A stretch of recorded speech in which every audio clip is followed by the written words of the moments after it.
Hi, welcome to another video segment of Flipping Dust. Today we're going to be taking out the wallpaper from a bathroom. I'm just going to give you a little shot of the bathroom right now.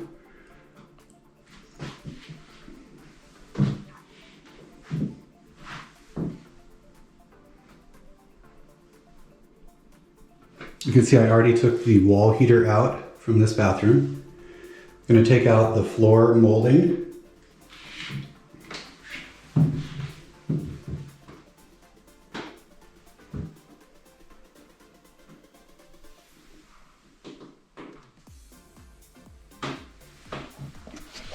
So first what we're going to do is we're going to take out the tile that's down here. I'm going to run a razor blade around the edges. That's going to loosen up the tile. Right now there's some old, very thick caulking that's holding the tile in place. I'm going to put some tape down right around here, just at the base, so we don't scratch up the tub too much. Later on I am going to have someone come through and reglaze the tub, but for the time being I just want to keep it as clean and scratch-free as possible. So again, we're going to run the razor blade around the edges of the tile to get through the caulking. Then we're going to put some tape down at the bottom because I'm going to be chiseling out those tiles and I don't want the chisel to scratch up the paint. After that, we're going to take out the baseboards. And then finally, we're going to take out the wallpaper.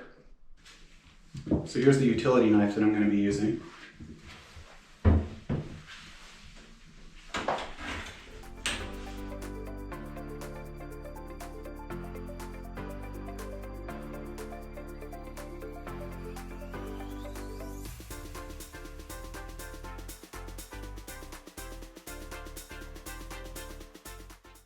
Okay, so now that I've run the razor around the edge of the tile, I'm just going to take a little brush, take out any debris that came through. That way when I put the tape down, it'll make a cleaner seal.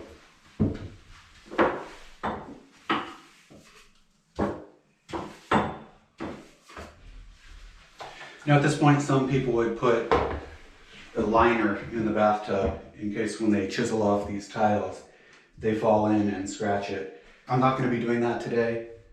I'm going to use large trash bags instead. Just going to lay it here in the tub. Then I'm going to take the tape, run it around the edges, and we'll start chiseling off these tiles. Alright, so as you can see, I put the trash bags down here in the bathtub. I put the tape around the edges. It doesn't have to be perfect. I'm trying to minimize damage, but again, I am going to have this bathtub reglazed when the bathroom is finished. So it doesn't have to be perfect, it just has to be good enough. I have my safety glasses on. I'm going to be using a hammer. I'm going to be using this crowbar. And I'm going to be using this 5-in-1 tool.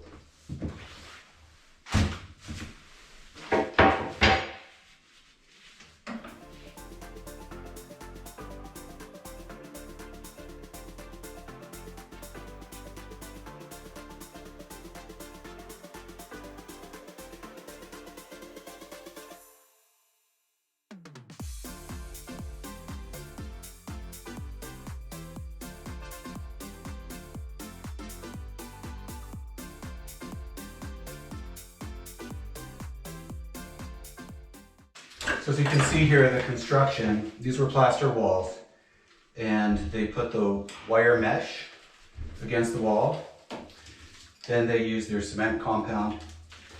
Then they put the tiles on top of that. So, and everything is nailed into the wall. It's a little bit different from what I was expecting, but we can definitely handle it. Eventually what we're going to be doing is retiling this entire area. We're going to have tiles go from the edge of the bathtub up to the ceiling. We're going to do the same thing on this back wall and the wall over here. We're also going to be adding a shower head. So everything here is going to be waterproof. So I'm not too concerned about any damage that's going on to the wall here.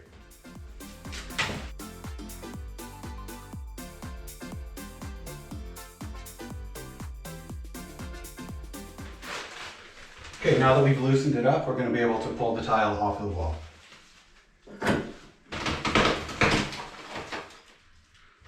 This is interesting. Behind this tile and paper, you can see a large hole. I'm sure my hammering didn't help it any, but I guess they just decided, oh no, excuse me. They had made the hole to make room for the back of the soap dish. Okay, so now that we have everything cleaned up, I'm going to start to remove the wallpaper. I'm going to show you some of the tools that we're going to be using. We have a wallpaper perforator here by Zinsser. What it has are these spikes on the wheels. So the idea is you run the wheels over the wallpaper. You have to push fairly hard, not too hard, or else it's going to go into the plaster wall. But you need to push hard enough so that it perforates this wallpaper. I don't know if you can see it yet in the video. After we've gone over the entire wall, then we're going to use this wallpaper stripper. What happens is you spray the stripper onto the wallpaper and it goes through these perforated holes so that it can soak behind the wallpaper and it starts to dissolve the glue that's held this paper in place. This wallpaper has been up since 1981. So considering now it's 2020, it's been up for quite a number of years. And it's thick, it's on there. I've removed wallpaper in a few other rooms in this house, and it's not the easiest task. So I'm really happy to have this product here in my hand with the perforating wheels, and I'm using the wallpaper stripper. I did try to use steam on some of the wallpaper in the other rooms, and the steam just wasn't enough. It wasn't enough to break down all that adhesive glue. So that's why I've transitioned over to this wallpaper stripper. I wish I didn't have to use it, but I do need to use it, and thankfully it works very well. So okay, again, we're going to use the wallpaper stripper. Other companies make wallpaper stripper as well. This is just the first thing that I happened to pick up when I was can I say? This is the first thing I happened to pick up when I was walking through Home Depot. I'm glad I did. I'm going to use a wallpaper scraper. I put a new razor blade in here so it's nice and sharp. We're going to be able to just scrape this wallpaper up after the wallpaper stripper has done its job. The instructions on this stripper say to leave it, as you see here on the bottom, strips in 2 minutes. But truly, I'm going to leave it on for about 7 or 8 minutes. Then I'm going to start to scrape the wallpaper off. I'm going to put this down. In order to reach the higher part of the wall where it reaches the ceiling, I'm going to need to use a ladder. So hopefully I'll be able to get all of this in the same shot. It's a very tight bathroom. So see how it goes.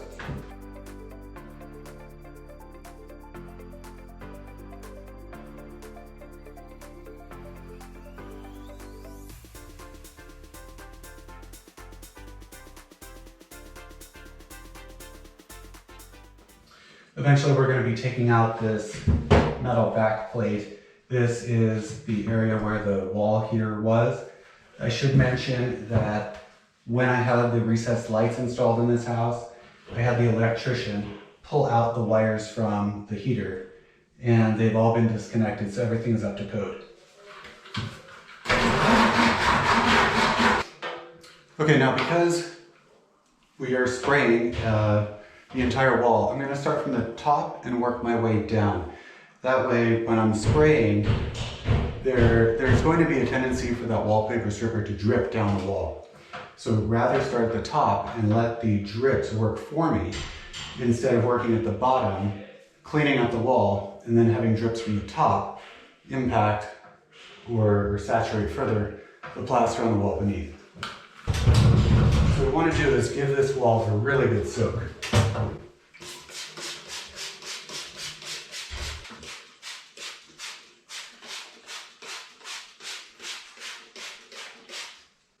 And I'm going to be working one section at a time. So as this sits on the wallpaper and the adhesive dissolves, I'm going to go onto the other walls and continue with my preparation. So we're going to let that sit for about 7 to 8 minutes, and then we'll continue on with the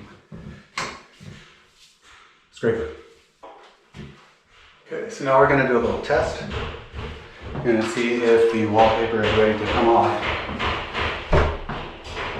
Lay the blade flat as possible against the wall. And what I found works best is if you put more pressure on one side of the blade instead of distributing the pressure evenly. So because I'm right-handed, I'm going to twist to the outside a little bit. I'm going to push it down. So you can see this part of the blade cut through the wallpaper, and I haven't laid this part down yet. And there we go.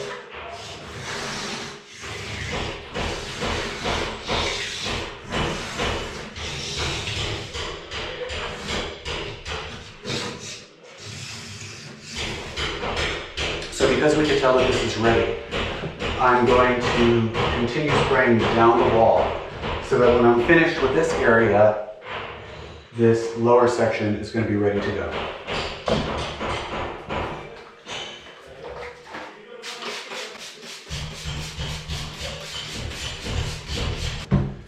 Okay, now if we miss a spot, we can always come back, spray that area down again, go back with the scraper, and take off the remainder. Sometimes there's a little bit of residue from the glue even after the wallpaper has come off.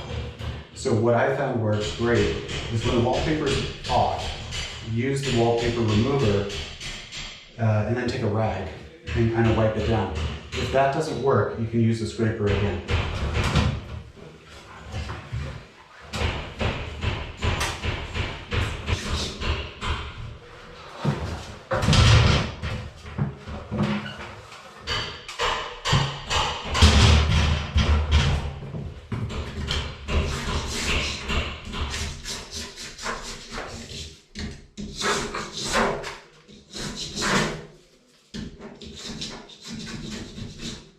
See how this part's not coming off so easily. I'm just going to spray a little bit more there and let it sit.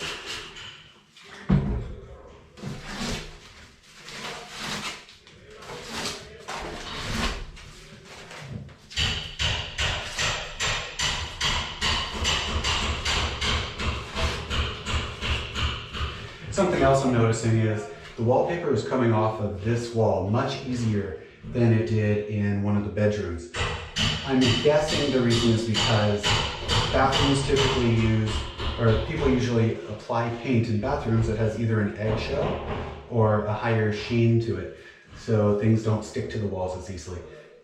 The thinking behind that is when, let's say for a kitchen or a bathroom, those rooms are much more likely to get things that are sticky, like oils, hairspray, cooking grease. So you want to be able to have a surface that's easy to wipe off.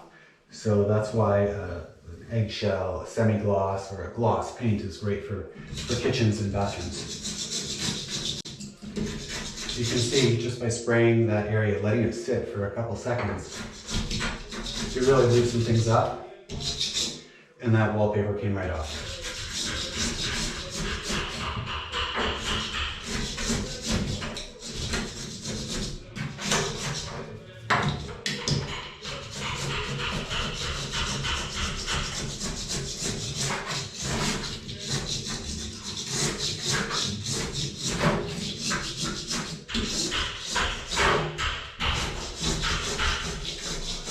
So I said the type of finish of paint that's used in bathrooms and in kitchens. In hallways or bedrooms, typically a low sheen paint is used, something that's more of a matte finish.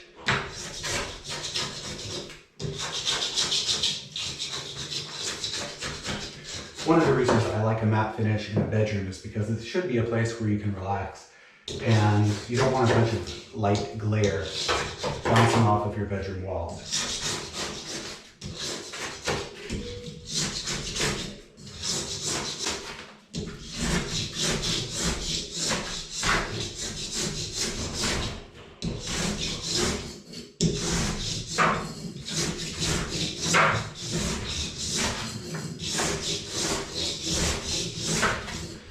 stop at this point and start spraying up here. So by the time I'm finished with this lower area, this top portion is going to be ready to go.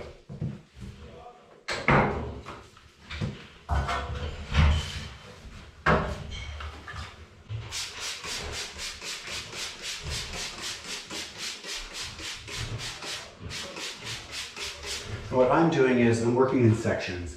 So the wallpaper strips are about this wide before you get to a seam. So I'm going strip up to the seam, and then we're going to go for this strip up to the next seam.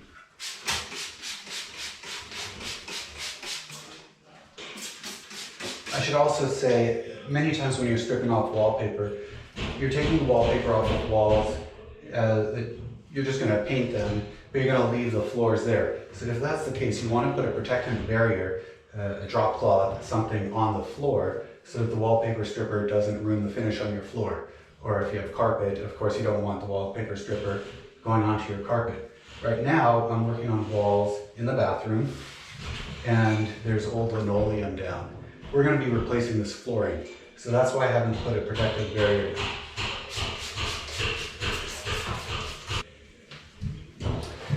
Okay, now one thing I did forget to bring in here is a rag, so I could wipe the blade off. I'm going to go into the other room, I'm going to get a rag, then I'll be back. By that time, this wall section should be ready to go.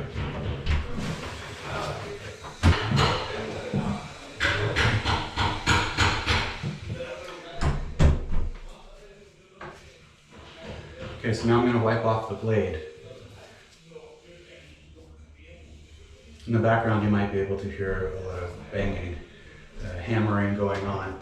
Right now, down the hall where the kitchen is situated, we have about 4 guys demolishing the countertop. We're going to put in new quartz.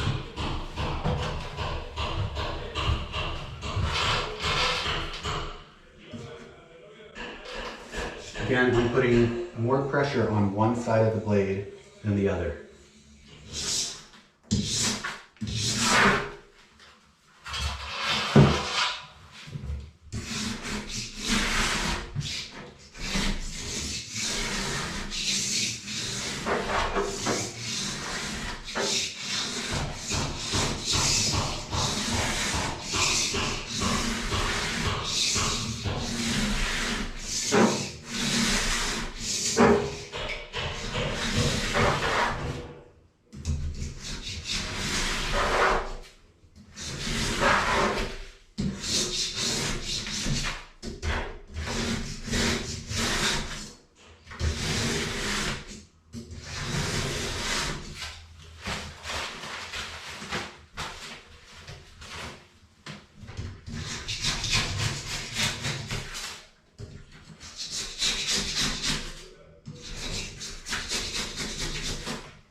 So as you can see, this technique works very well by perforating the walls and allowing that wallpaper stripper to really soak in.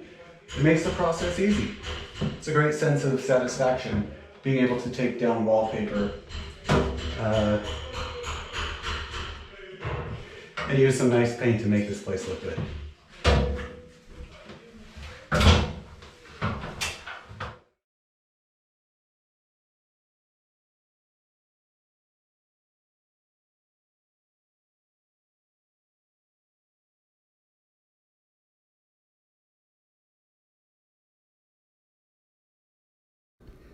Thank you so much for watching.